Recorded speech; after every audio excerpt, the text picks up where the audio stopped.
안녕하세요. 저는 40대 중반의 두 아이의 엄마로 살아가고 있는 평범한 여성이에요. 결혼을 할 때는 시어른을 잘 만나야 한다고 하잖아요. 솔직히 가장 최악의 시부모가 어떤 사람이라고 생각하세요? 간섭하는 사람? 오히려 무관심한 사람? 말로 사람을 꼽주거나 언제나 차가운 인상으로 성긋는 사람? 제 기준에서 가장 최악의 시부모는 보수적이고 남아 선호 사상에 찌든 사람이라고 생각해요. 제가 경험한 일들을 들으신다면 그 어떤 사람들도 이 의견이 아니라고 말하지는 못하실 거예요. 시모는 두 아들을 낳았어요. 시모의 첫째 며느리는 두 아들을 낳았고 시모의 둘째 며느리는 두 딸을 낳았죠. 저는 둘째 며느리였어요. 그리고 시모는 최악의 남아 선호 사상을 가진 사람이었고요. 벌써부터 골이 흔들리지 않나요? 사실 형님이 벌써 손주를 둘이나 낳아줬으면 굳이 저한테까지 아들을 바라지 않아도 되는 거잖아요. 그래서 저는 별 생각 없었어요. 첫째 딸을 낳았을 때 시모가 병원에 와서 하는 말을 듣기 전까지는요. 둘째는 무조건 아들로 낳아라. 나는 내 아들 제사도 못 지내도록 만들고 싶지 않다. 둘째도 딸이면 아들 낳을 때까지 낳아야 하는 거야. 이런 이야기 듣는데 소름이 쫙 돋더군요. 그때 무슨 생각이 들었는 줄 아세요? 제가 애 낳는 기계가 될지도 모른다는 끔찍한 생각이 들었어요. 잘못하면 진짜 사내 아이 낳을 때까지 애만 낳다가 인생 쪽날 것 같아서 시모에게 말했어요. 어머님, 형님이 아들을 둘이나 낳았는데 뭐가 걱정이세요? 그리고 요즘에는 맞벌이 안 하면 생활이 유지가 안 돼서 애를 많이 낳지도 못해요. 그거 다 핑계야. 옛날에는 너희보다 못 살아도 6남매, 7남매 잘만 낳았다. 그러니 너도 쓰잘데기 없이 푼돈 벌겠다고 애쓰지 말고 아들 낳을 생각만 해. 그래야 집안이 평안한 법이다. 말이 안 통해서 그냥 더 이상 그에 대한 말을 안 하기로 제 마음속으로 결정을 했어요. 그리고 무슨 일이 있어도 딱 둘째까지만 낳고 더 이상 애는 안 낳겠다고 다짐했죠. 그런데 둘째가 또 딸인 것을 알았을 때 시모의 모습은 거의 악마에 가까웠어요. 딸만 낳는 며느리 지금 당장 내쳐도 모자라. 도대체 아들 하나 못 낳고 뭐 하는 거야? 지금 아무짝에도 쓸모없는 딸년 둘 낳아놓고 미역국이 목구멍으로 넘어가.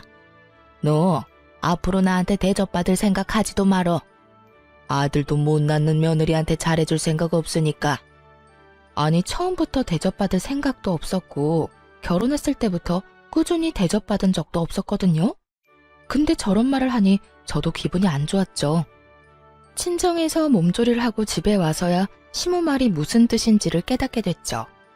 대접을 받지 않게 하겠다는 말은 앞으로 열심히 부려먹을 거라는 이야기였다는 걸요. 시댁에서 해야 할 모든 잡일에 형님은 제외되고 저만 일을 해야 했어요. 당시 저는 병원에서 일하는 물리치료사라 평일에는 시간을 뺄 수 없었음에도 시모는 퇴근 시간에 귀신같이 전화해서 시댁으로 오라고 닥달을 했어요. 그렇게 시댁을 방문하면 제게 남은 건 잡일들 뿐. 저녁밥도 못 먹고 일하는 건 정말 서러움을 넘어선 분노를 일으키는 일이었죠. 몇 번 당하고 나니 저도 요령이 생겨서 친정 핑계, 남편, 애 핑계 대면서 시댁에 안 가려고 필사적으로 피했죠. 그러다가 결혼 6년 차 김장철에 급기야 일은 벌어지고야 말았어요. 시모는 배추를 40kg를 준비했더라고요. 솔직히 맛도 없어서 가져가도 잘 먹지도 않은 김치, 그렇게 적은 양만 하시라 말해도 꼭 사람 생고생시키는 걸 보고 싶은지 양을 늘리더니 결국 이번에는 엄청난 양을 하게 된 거죠. 16포기쯤 되니까 배추를 절이는 것도 일이더군요.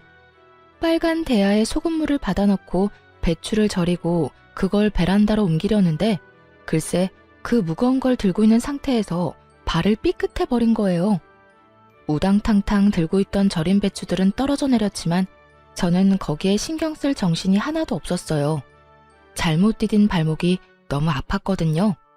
근데 정말 서럽고 짜증나는 건 시모가 이 상황에서도 저한테 괜찮냐는 한마디 말도 없었다는 사실이었어요.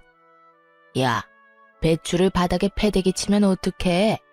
네 입으로 들어갈 거 아니라고 이렇게 막 다루는 거야? 그리고 소금을 다 띄었잖아. 나중에 가전이랑 가구랑 녹슬면 네가 다 책임질 거야. 깨끗하게 해놓고 가. 사람이 다쳤으면, 그것도 자기 집 김장을 하다 다쳤으면 따뜻한 말 한마디 해줘야 하는 게 정상 아닌가요? 일단 자리에서 일어섰어요. 그리고 시모한테 말했죠. 어머님, 발 삔 것 같은데 조금 있다가 해도 될까요? 발목을 접질른 것 같은데 상태가 좀 안 좋아서. 제가 병원에서 일하는 물리치료사인데 제 발목 잘못된 거 아닌지 모를 리가 없죠. 그렇지만 너무 급성이라 발목에 티가 안 나더라고요. 최소 염좌, 까딱 잘못하면 금까지 갔을지도 모른다는 생각을 하고 있는데 시모가 제 말에 버럭 고함을 지르더군요. 너 엄살 떠는 거야? 아니면 설마 일하기 싫어서 일부러 넘어진 거 아니냐? 이것 봐. 요새 젊은 것들은 이래서 안 돼요. 한 것도 없이 요령만 피우고 당장 바닥에 있는 것들 안 치워? 바닥은 시모 말 맞다나 엉망진창이었고 그걸 저렇게 만든 제 책임도 있었으니 이를 악물고 바닥을 치웠어요. 그렇지만 더 이상 일을 할 기력도 의욕도 없었죠. 그런데 엎드려 있는데도 발목은 욱신욱신 미치도록 아파왔어요.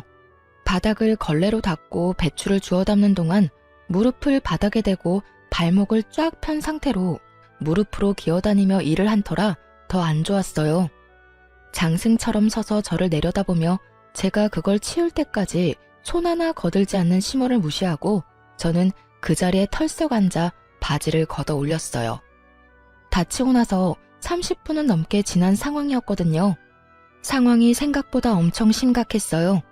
발목 관절이 보이지 않을 만큼 부어오른 발목은 둘째치고 복숭아뼈를 타고 위로 올라와 종아리까지 새까맣게 멍이 들어 있었거든요. 게다가 만져보았을 때는 엄청난 열까지. 발가락 움직이는 것도 잘 안 되는 걸 보니 뭔가 크게 문제가 생긴 게 틀림없어 보였죠.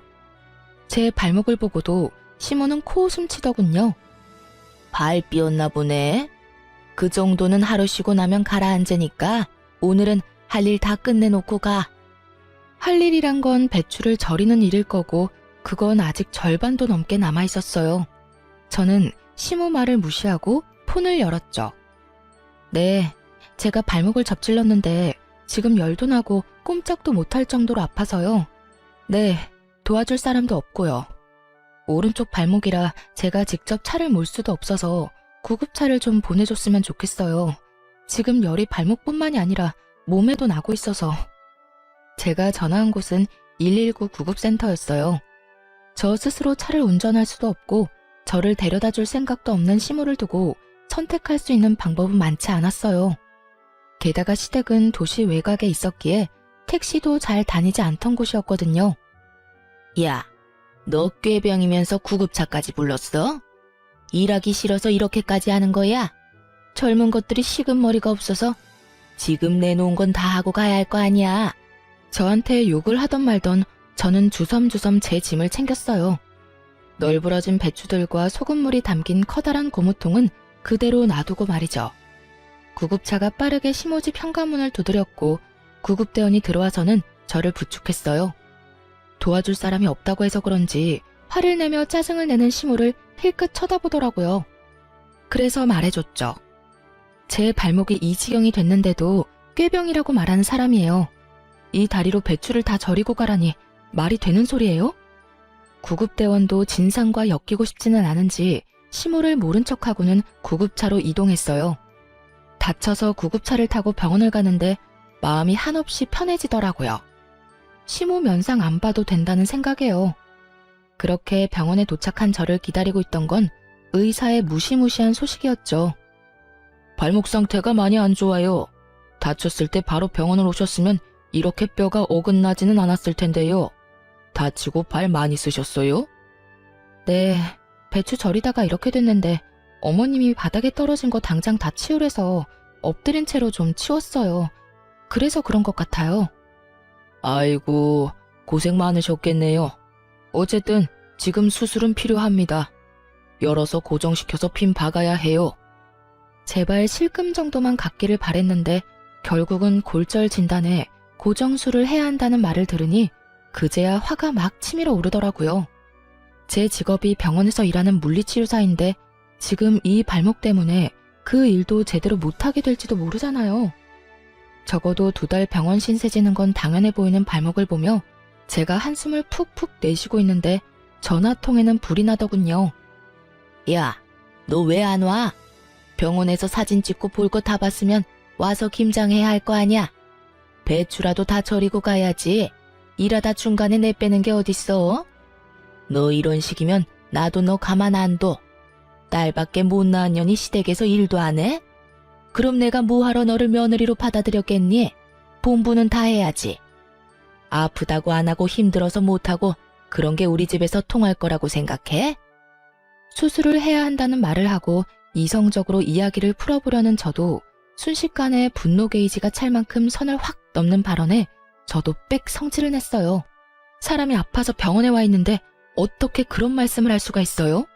그리고 무슨 일만 있으면 저한테 딸밖에 못 낳은 년이라면서 뭐라고 하시는데 그런 어머님도 딸이에요. 한가족 된 사람 가슴으로 품어줘도 모자랄 판에 그거 하나로 이렇게 사람 하나 괴롭히니까 기분 좋아요? 누가 들어도 당연한 제 말에 화가 나는지 시모가 전화를 뚝 끊더군요. 그리고 얼마 지나지 않아 남편에게 전화가 왔어요. 야근을 한다며 늦게 들어올 거라고 했던 남편인데 갑자기 전화를 하니 눈치가 딱 오더군요. 시모가 남편에게 무슨 말을 했구나 하고요. 전화를 받으니 남편의 고성이 날아오더군요. 저희 남편은 다 좋았는데 이거 하나가 단점이었거든요. 평상시에는 무슨 일이 있어도 무덤덤한 사람이 시모가 무슨 말만 하면 앞뒤 안 가리고 저한테 성질부터 내고 보는 거요. 시모가 얼마나 아들을 아꼈으면 시모 말이라면 똥으로 매주를 쓴데도 믿을 사람으로 큰 거예요. 야, 너 집 난장판으로 해놓고 갔다는 거 사실이야? 엄마가 전화 와서 나한테 하소연을 다 하더라. 도대체 무슨 생각으로 그런 짓을 한 건데? 아, 일도 바빠 죽겠는데 좀 잘하자. 엄마 비위 맞추는 것도 며느리 할 일이잖아. 야, 내가 그 비위 맞춰주다가 발목 수술까지 하게 됐는데 무슨 헛소리야. 너 나한테 그딴 거 시키려고 결혼하자고 했어? 아니면 딸 둘 낳고 나니까 너도 내가 하찮아 보여? 내가 너희 집 하녀냐고. 친놈이? 아, 바락바락 화를 내는데 발목이 엄청 쑤셔오더라고요. 흥분하니까 통증이 더 심해지는 것 같아서 저는 옆에 서 있는 간호사를 잠깐 불렀어요. 그리고 제 전화기를 넘겨주며 간호사에게 부탁했어요. 이 전화가 제 남편인데 지금 제 상황을 좀 설명해 주시면 안 될까요? 제가 화를 내니까 발이 너무 아파서. 제 부탁에 간호사가 살신성인의 자세로 제 전화를 받아 사실만 딱딱 알려주더군요. 네, 환자분 발목은 완전히 부러져서 어긋나셨어요. 금식하고 내일 수술을 하셔야 해요. 핀 박는 수술이라서 시간은 좀 걸릴 수 있고요. 최소 2달은 조심하셔야 하고 박아놓은 핀을 뺄 때까지는 안에 핀 받고 생활하셔야 하고요. 구구절절 간호사가 설명을 해주고는 제게 전화기를 주더군요. 남편이 뭐라 말하려는데 저는 전화를 끊었어요. 그러자 야근을 접고 응급실로 달려왔더라고요. 이게 다 무슨 일이야? 엄마는 당신 다쳤다는 말 없었는데. 당신한테는 어머님 말이 법이야? 어머님한테 무슨 짓 했냐고 묻고 네 눈으로 똑바로 봐, 내가 어떤 꼴인지. 이런 꼴인데도 나한테 김장이나 하라고 난린데 당신이 나한테 위로도 못할 망정 어머님하고 같이 붙어서 나란히 내 욕을 해? 누가 봐도 심각한 제 다리에 남편이 꿀먹은 벙어리가 되더군요. 괜찮냐는 말 한마디가 나올 수나 있었겠어요? 염치라는 게 있는 놈이면 아무 말도 못하는 게 정상이지. 그런데 남편이 제 눈치만 보는 동안 시모에게 또 전화가 오더군요. 저는 제가 받지 않고 남편에게 넘겼어요. 왜 나한테 줘? 그 전화 내용을 들어보면 내가 왜 주는지 알 거야. 잔말 말고 전화나 받아. 네. 전화를 받았는데 시모 목소리가 수화기를 뚫고 제 귀에까지 오더군요. 야, 우리 아들한테 일렀으니까 너 꾀병 부리지 말고 어서 집에 와. 일하기 싫다고 다친 척하는 게 말이 돼? 버러지도 그런 짓 안 해. 네가 눈에 뵈는 게 없어서 지금 배짱 부리나 본데? 어머니, 와이프 지금 다리 다쳐서 꼼짝달싹도 못해요. 아픈 사람한테 전화해서 이게 무슨 행동이세요? 제가 여태껏 어머니 편 많이 들어드렸지만 아픈 사람한테 이러시면 안 되죠. 제발 앞으로 자중하세요, 제발. 잘 모르시면 가만히나 계시라고요. 저한테 전화해서 고자질하지 마시고. 남편이 시모에게 소리를 치자 시모도 당황한 눈치였어요. 하긴 발목이 박살이 난 마누라 앞에서 지 어머니 편드는 놈이면 당장이라도 이혼을 했겠죠. 그렇게 저는 그 다음날 금식 후 수술에 들어가게 됐고 8주 동안 입원을 해야 했어요. 그리고 제가 정말로 수술에 들어가야 한 것을 알게 된 시모가 혼자 김장을 하려는 게 엄두가 안 났는지 그간 한 번도 부르지 않았던 첫째 며느리에게 전화를 했더라고요. 그런데 그 첫째 형님이 바쁘다며 시모의 부탁을 거절했다더라고요. 결국 아끼고 아끼던 첫째 며느리와 싸운 시모는 혼자서 김장 40kg를 했답니다. 시부가 도대체 무슨 정신으로 그 많은 양을 며느리한테 시키려고 했냐고 정신 사나우니 빨리 눈앞에서 치우라고 호통치는 바람에 결국 시모가 혼자서 김장을 다 했다고 하더군요. 그 이야기 듣는데 속이 얼마나 시원한지. 저를 괴롭히려는 의도였는지는 알 수 없지만 시모만 고생하게 됐으니 사람 일은 한 치 앞도 알 수가 없는 거더라고요. 2달 동안 일을 쉬어야 했지만 시모가 곤란해졌다는 것만으로도 10년 묵은 체증이 다 내려가는 것 같은 개운함이 있었어요. 그 뒤로 시모가 저를 괴롭힐 때마다 발목 이야기를 했더니 더 이상 저를 그만큼 괴롭히지는 않았어요. 그리고 저도 뭐가 좋다고 괴롭히고 차별하는 시모와 같이 있고 싶겠어요? 그래서 시댁과는 대면대면하게 살았죠. 다행인 건 남편은 그런 일에 별로 신경을 안 쓰더라고요. 그런데 완전히 인연을 끊을 수는 없더라고요. 가끔씩 타이밍이 안 좋아서 애들을 맡길 일이 생겼거든요. 결혼 15년 차에 남편이 허벅지와 엉덩이 통증으로 병원을 방문했어요. 그런데 대퇴골두 무혈성 괴사라는 이상한 병으로 수술을 해야 한다는 이야기를 들었거든요. 놔두면 뼈가 녹아서 걷지 못한다는 이야기에 겁이 나서 남편 수술을 위해 저도 병간호를 하기로 했어요. 보통 제가 애들을 볼 수 없을 때는 친정의 아이들을 맡기는데 하필이면 친정에 일이 있어서 아이들을 맡길 수 없는 상황이었어요. 친언니에게 부탁을 하니 학교 어린이집 마치고 자기 전까지는 언니가 봐줄 수 있다고 하더군요. 하지만 언니네 집은 시부모와 합가해서 살고 있으니 잠을 재워주는 건 좀 그렇다고 하더라고요. 아무래도 눈치가 보일 수밖에 없는 것 같았어요. 그러다 보니 저녁부터 아침까지 봐줄 사람을 찾는 게 쉽진 않더군요. 그래서 어쩔 수 없이 시모에게 전화를 했죠. 어머님, 남편 수술하고 혼자 목발 짚을 수 있을 때까지만 우리 애들 저녁 9시부터 아침 8시까지만 봐주실 수 있으세요? 그 외의 시간은 저희 친정언니가 봐줄 거라서. 그러나 시모는 시큰둥하더군요. 네 애들을 내가 왜 봐? 귀한 아들도 아니고 딸년들을 둘이나 나더러 보라고? 싫어. 다른 사람한테 물어봐. 결국 이야기는 더 이어지지도 못하고 끊어졌죠. 저는 남편에게 부탁했어요. 다른데 아무리 찾아봐도 맡길 곳 없으니 그래도 혈육이라면 봐주지 않을까 하고요.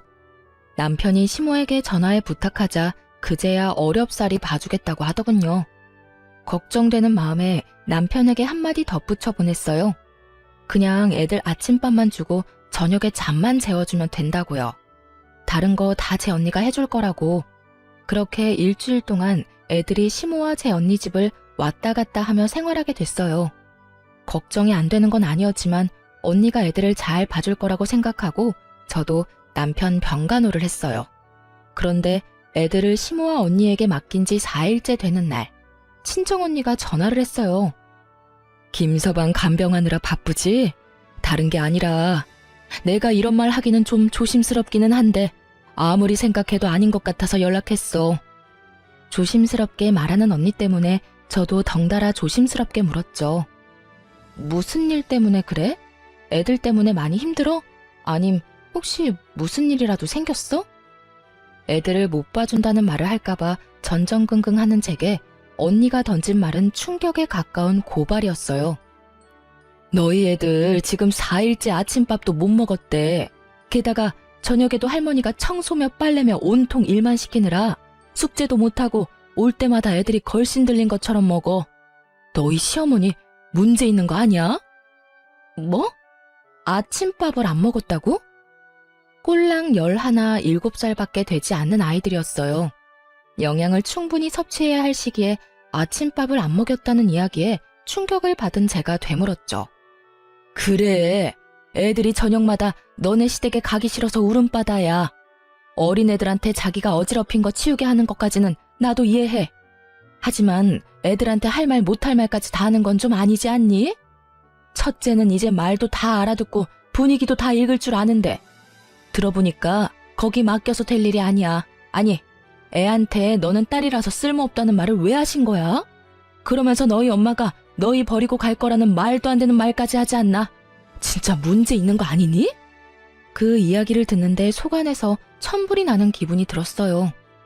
제가 원한 건 잠자리와 아침 식사뿐이었는데 시모는 그 시간 내내 애들을 괴롭히고 밥도 안 먹인 데다가 엄마 욕, 애들이 듣지 않아도 될 말들까지 생각 없이 짓거린 거예요. 조용한 제가 얼마나 화났는지 눈치챈 언니가 슬쩍 저한테 그러더라고요. 나도 눈치는 좀 보이는데 거기보다는 여기가 훨씬 괜찮은 것 같으니까 남은 며칠간은 우리 집에서 재우고 학교 보내고 할게. 예, 너희 그거 어떻게 좀 해야 한다. 딸들은 빨라. 상처도 얼마나 잘 받는데. 그런 이야기 들으면 얼마나 서럽겠니? 그것도 친할머니인데 진짜 너무하잖아. 애들 불쌍해서 진짜. 그 이야기를 듣는데 부들부들 떨리더라고요. 아무리 손녀딸 싫다고 말했어도 재우고 아침밥 먹이는 정도는 해줄 거라고 생각했어요. 핏줄이니까. 언니 전화를 끊고 나와서 시모에게 전화를 했어요. 어머님, 혹시 애들 아침밥 내내 굶겨서 보내셨어요? 누가 그래? 첫째 그게 그러든? 그놈의 계집애 입도 싸지. 제 엄마 닮아서 야가 빠졌네. 며칠 밥 안 먹는다고 안 죽는다. 그리고 일찍 못 일어난 걔들 탓이지 내 탓이냐? 애들을 어떻게 교육하길래 늦잠을 자도록 만들어? 애들이 늦잠 자는 게 뭐가 그렇게 화가 나실 일이에요. 깨워서 밥 먹이면 되죠. 제가 애들 하루 종일 봐달라고 한 것도 아니고 아침밥 먹여서 학교만 보내달라는 게 그렇게 어려우셨어요? 정말 너무하시는 거 아니냐고요. 그러면 네 새끼 네가 키워야지 왜 나한테 맡겨? 네가 뭘 잘했다고 지금 나한테 큰 소리를 쳐? 남편 병수발 든다고 지금 나한테 생색 내려나 본데 그건 당연한 일이야. 병수발 들면서 애들 보는 것도 당연히 네가 해야 할 일이고 어디서 배워먹지도 못한 것이 소리만 요란하지. 시모와 이대로 이야기하다가는 진짜 할 말 못할 말 다 할 것 같아서 남편에게 이야기하려고 전화는 일단 끊었어요. 그리고 남편에게 말했죠. 여보, 어머님 너무하신 거 아니야? 애들 밥도 안 먹이고 학교 보내셨대. 어떻게 그러실 수가 있어. 형님네 아들이었어 봐. 고기 반찬에 원하는 거 다 해주면서 먹여주셨을걸? 당신이 어머님한테 이야기 좀 해봐. 우리 애들 불쌍하지도 않아? 제가 남편에게 그렇게 이야기했는데 남편은 더 어이없는 말을 하더군요. 애들이 밥 좀 안 먹을 수도 있지. 그리고 잠 많은 애들 늦게 일어나면 그냥 보낼 수도 있고. 왜 이렇게 예민하게 굴어? 당신이 직접 맡긴 거면 그냥 어머니 믿고 놔둬. 당신이 애 때문에 떽떽거리니까 어머니도 기분이 안 좋으신 거잖아. 제발 조용히 좀 넘어가자, 응? 어차피 며칠만 참으면 다시 집에 데려올 건데 맡길 곳도 없는데 어쩌려고. 당신 그거 진심으로 하는 말이야? 정말로 내가 예민하다고 생각하는 거냐고. 애들이 불쌍하지도 않아? 당신도 아침밥 정도는 걸러도 된다고 생각하는 거냐고. 당신 어쩜 그렇게 냉정해? 당신도 어머님한테 옮았어? 아들이 아니라서 막 다뤄도 된다고 생각하는 거냐고. 그런 말이 아니잖아. 어차피 맡겨놓은 거 힘 빼고 놔두라는 거야. 배고프면 알아서 밥 달라고 하겠지. 그리고 한 끼 안 먹는다고 안 죽어. 태연스레 말하는 남편놈을 보며 저는 온몸에 소름이 돋는 기분이었어요. 미친놈. 그 한마디를 남편에게 던지고 저는 남편을 병실에 놔두고 시댁으로 돌아왔어요. 올 때가 아닌데 돌아온 저를 보더니 시모가 눈을 크게 뜨며 묻더군요. 네가 왜 여기 있냐? 우리 아들 간병하는 거 아니었어? 누구한테 맡기고 온 거야? 저는 그런 시모 말도 무시하며 애들 짐부터 쌌어요. 싸가지 없는 말이나 하고 애들 귀한 줄 모르는 인간 병수발 드느니 애들 보는 게 더 낫다는 생각이 들었거든요. 남편 혼자 놔두고 왔어요. 어머님이 우리 애들 그런 식으로 취급하는 줄도 모르고 제가 미친 짓을 했네요. 고양이한테 생선을 맡긴 꼴이었지. 불쌍한 내 새끼들 굶고 눈치 봐가며 할머니 집에 있는 줄 알았으면 남편 병수발이나 들고 있지 않았을 거예요. 지금이라도 알았으니 애들 데리고 갈게요. 제 말에 시모가 어이없다는 듯 저를 돌려 세우더군요. 너 지금 나한테 시위하니? 그래서 남편은 놔두고 애들 데려가겠다고? 그렇게는 못해. 내 새끼 아픈데 어딜 가려고? 저는 시모 손을 탁 내쳤어요. 네 새끼 네가 키우라면서요. 남 손에 맡기지 말라면서요. 그러면 어머님 새끼도 어머님이 키우세요. 아픈데 잠이 오겠어요? 아침밥 굶은 것만 봐도 속이 다 뒤집어지는데 남의 손에 왜 맡겨요? 어머님이 가서 씻겨주고 닦여주면서 수발이나 드세요. 나는 내 새끼들 키울 테니까. 뭐? 야, 너 진짜로 병원 안 가? 우리 아들 보러 안 가는 거야?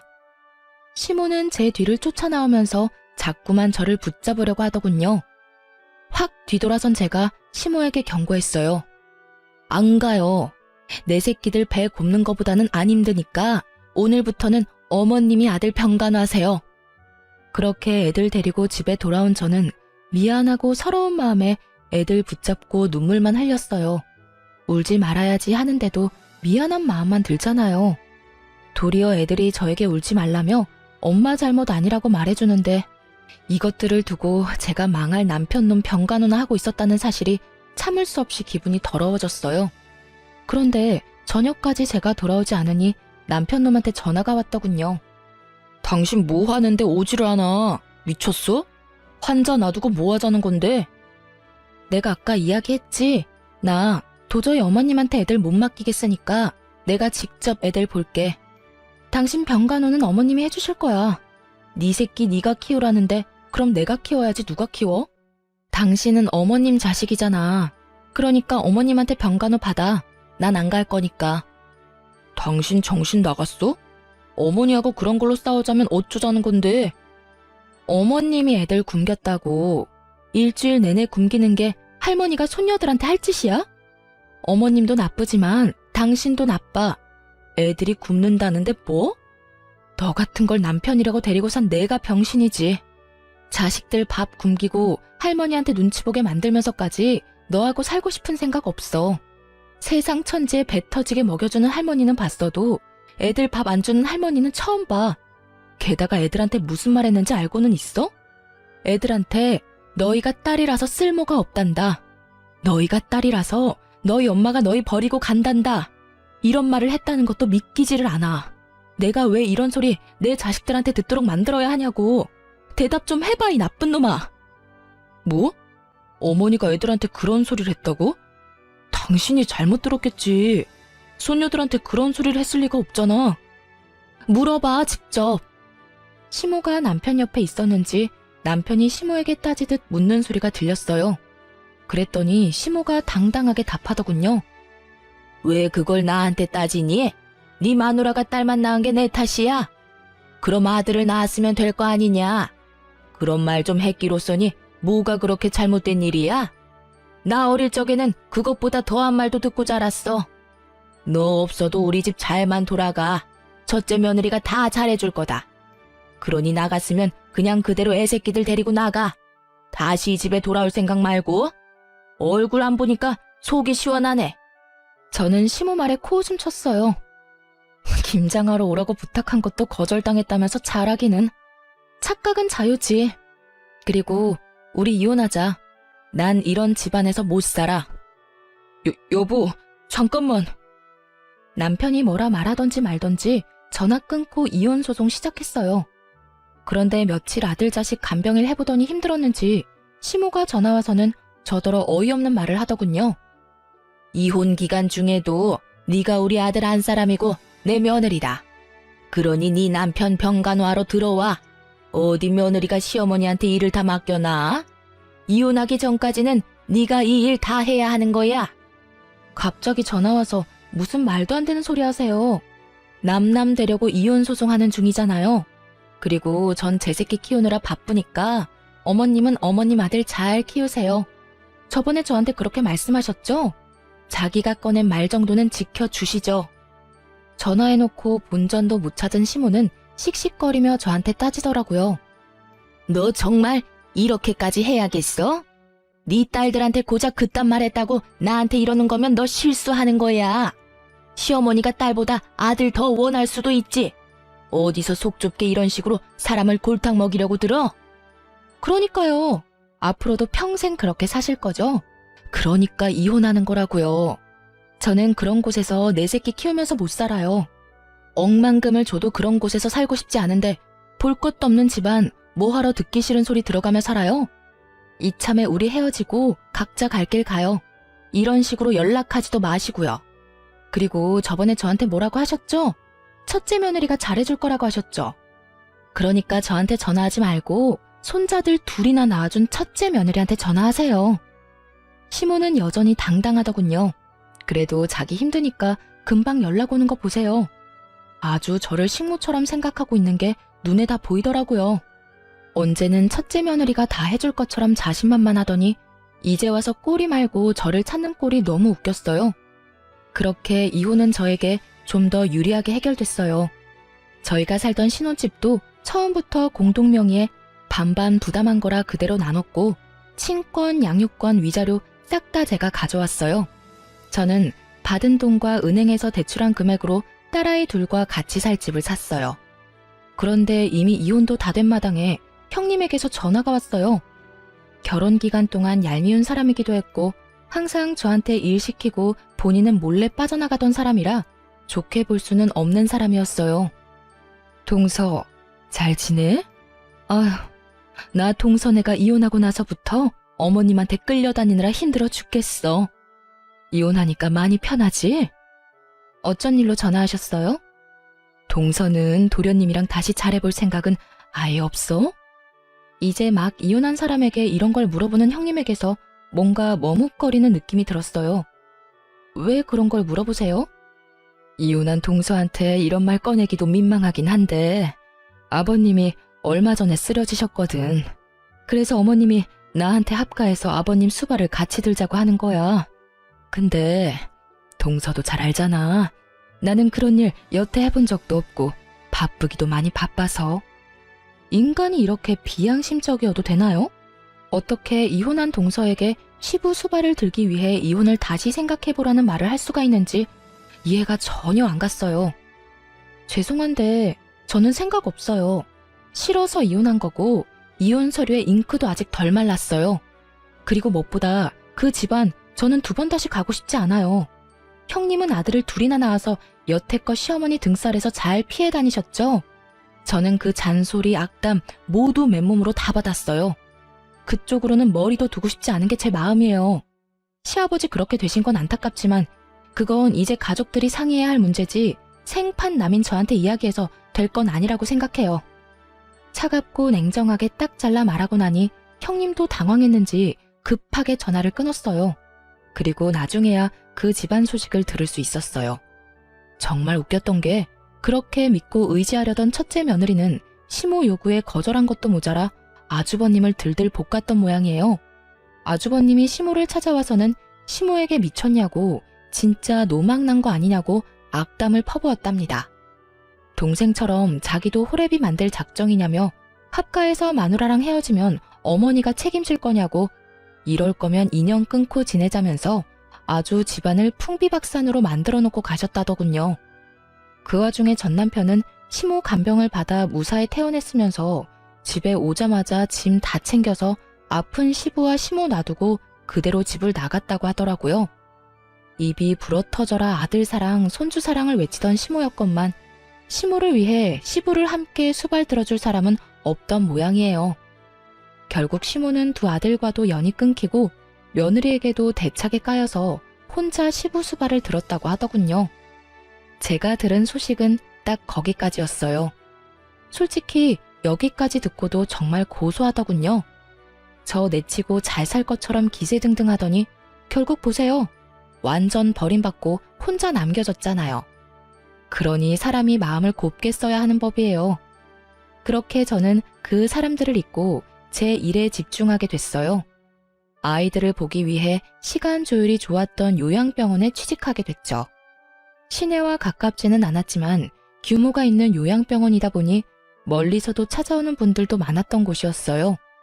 그런데 하루는 제가 치료하는 어르신이 잔뜩 인상을 찌푸린 채로 컨디션이 완전 엉망이 돼서 오셨더라고요. 어르신, 오늘따라 몸 상태가 별로 안 좋네요. 어제 잠 못 주무셨어요? 아유, 선생, 말도 마. 같은 방에 웬 할망구가 하나 왔는데 얼마나 화가 많은지 무슨 말만 하면 난리쳐서 내가 며칠째 잠도 제대로 못 잤어. 병원에 입원하다 보면 아무래도 단체 생활이다 보니 원하는 사람하고만 같이 있을 순 없어요. 같은 방 사람 잘 만나는 것도 어떻게 보면 복권 당첨 같은 거와 비슷한 거거든요. 그랬어요?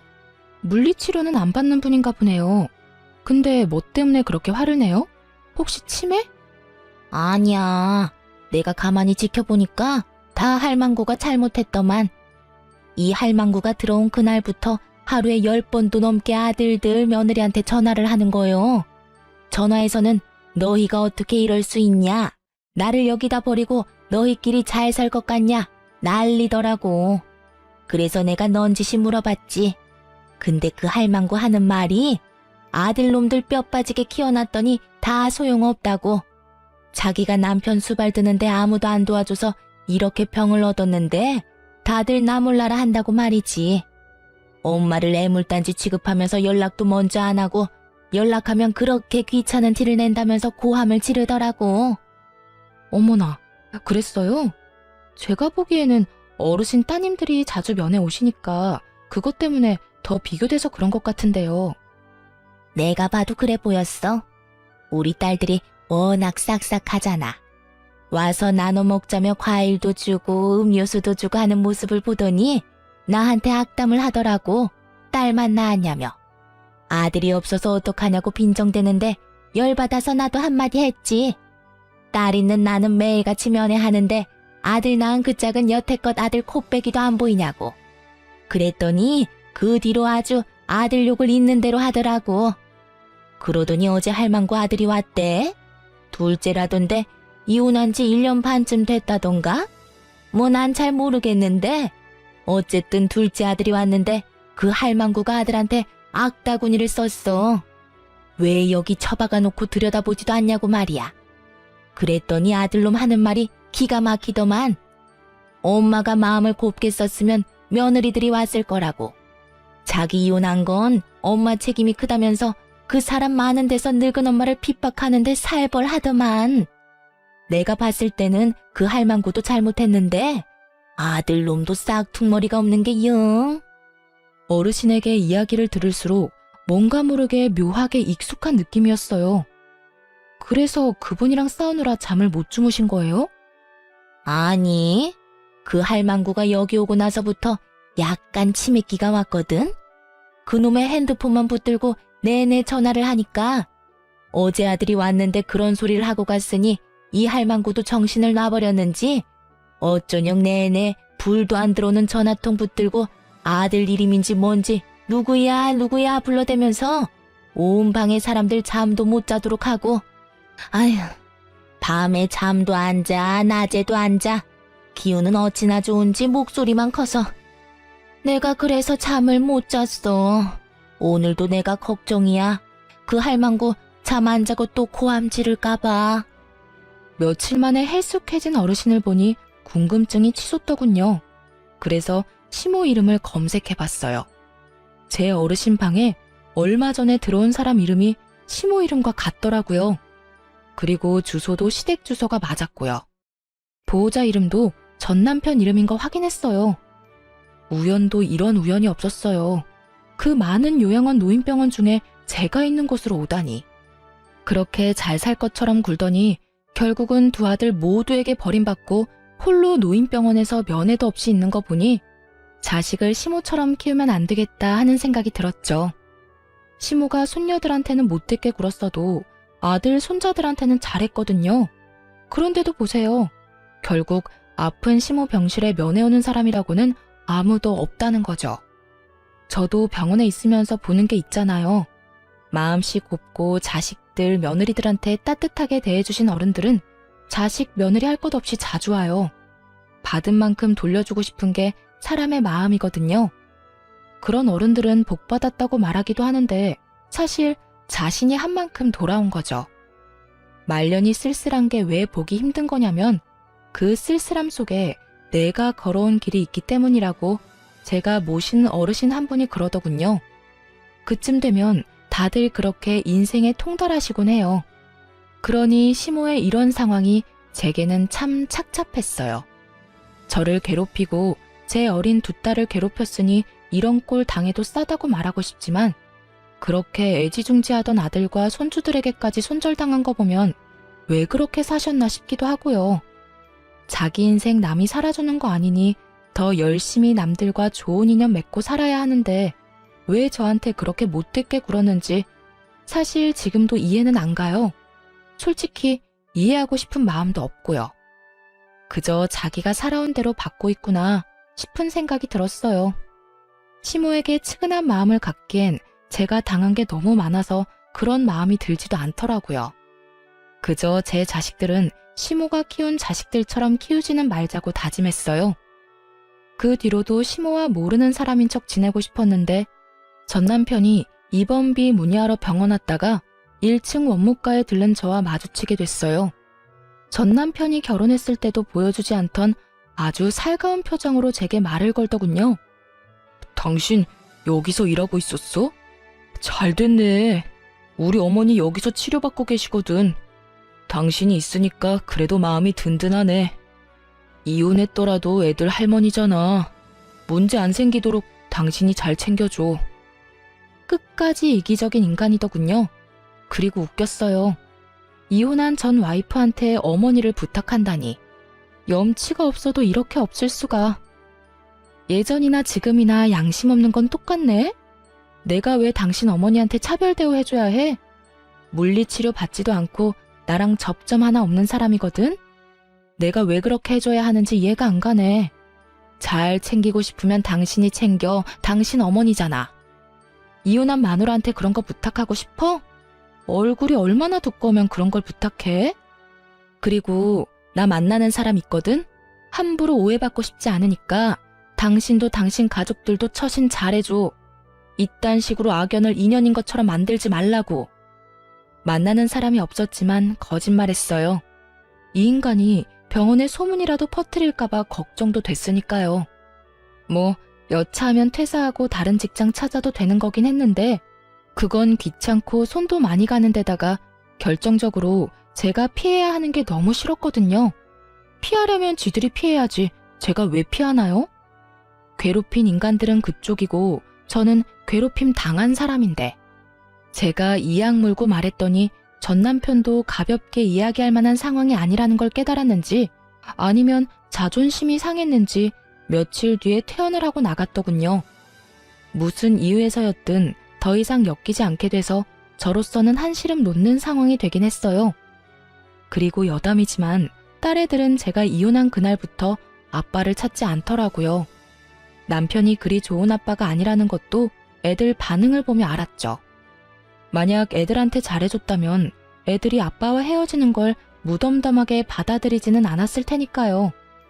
그래도 제 이혼을 이해해주고 저를 도와 집안일도 해주고 있는 기특한 아이들을 보면 몸은 힘들지만 마음만은 가벼운 기분이 들어요. 이 아이들을 위해서라도 좀 더 열심히 살아야겠다는 다짐을 매일같이 하게 되네요. 그래도 가끔 전 남편과 시모가 생각날 때가 있어서 이렇게 사연글을 써보게 됐어요. 이렇게 하나하나 다 토해내고 나니 마음이 한결 가벼운 기분이 드네요. 그리 즐거운 일들은 아니었지만 이렇게 꺼내서 한풀이 하듯 다른 사람들과 나누고 나니 그간의 응어리가 조금씩 풀어지는 것 같네요. 그럼 지금까지 제 사연 들어주셔서 감사합니다. 좋은 하루 되세요.